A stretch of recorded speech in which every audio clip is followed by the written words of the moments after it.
Bonjour, ici Guillaume Crouzet, depuis les studios de CGTN à Paris pour la revue de presse française. Quoi de neuf aujourd'hui dans l'actualité?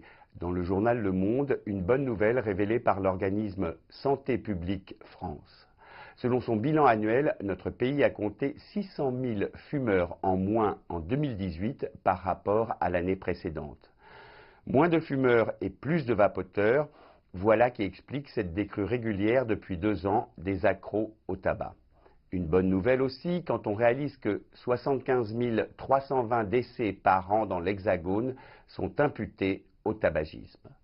Outre la création du paquet neutre ou la hausse des prix du tabac, c'est sans nul doute la pratique accrue de la cigarette électronique qui a permis à certaines personnes d'arrêter de fumer.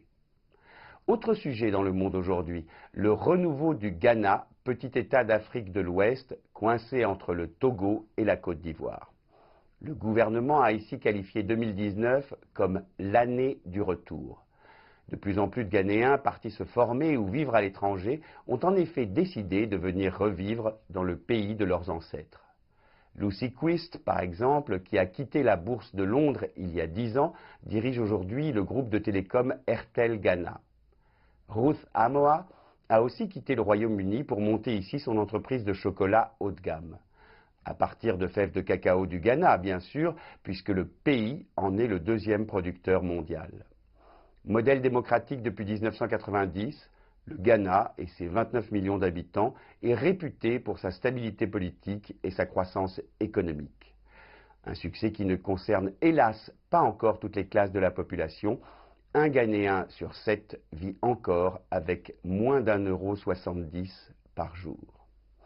Un tout autre sujet dans le Figaro qui rend hommage dans sa couverture à l'architecte sino-américain décédé il y a quelques jours, Yeo Ming Pei.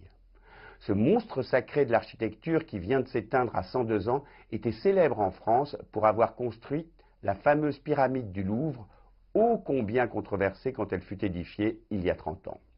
Né à Canton en 1917, il avait passé son enfance en Chine avant de partir faire ses études d'architecture aux États-Unis.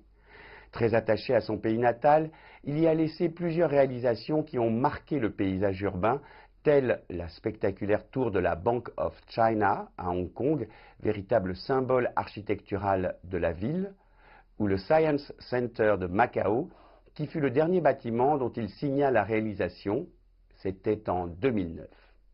Et puisque nous parlons de personnalités créatives, je vous propose de découvrir, pour terminer cette revue de presse, le travail d'un artiste allemand dont nous parle Courrier International cette semaine. Il s'agit du photographe allemand Jürgen Nowotny.